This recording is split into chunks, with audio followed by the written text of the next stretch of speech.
Hi guys! Dumating na yung order ko sa Shein. Talaga naman magaganda na pili ko at meron pang discount. Pangatlong order ko na ito sa Shein. Nagustuhan ko kasi ang quality ng mga products nila. Kaya ito, isa-isahin ko muna kung ano-ano ang mga ito.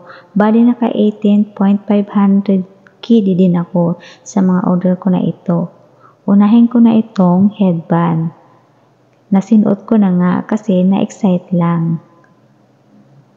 Next naman na itong flower headband. Wala pa itong 1 KD. Pang fashion lang pag ako ay gumagawa ng content. Ang cute niya, diba?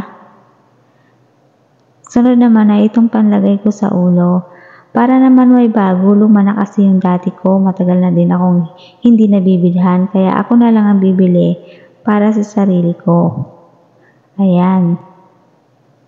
Next ay ang aking red underwire bra. Ang cute niya. Napili ko din itong kulay green na bag. Ito naman ay ibibigay ko sa aking nanay.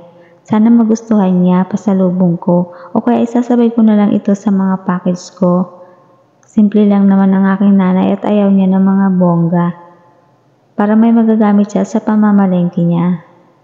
O diba? 1 KD lang po ito. Next naman ay itong tsinelas na kulay pink na napili ko. Wala na din kasi akong tsinelas kaya naisipan kong umorder. Ito naman ay ang jacket ko na kulay white. Masyado siyang malaki para sa akin pero okay lang. Dapat pala small size yung pinili ko. Pero okay lang, maganda naman yung design niya.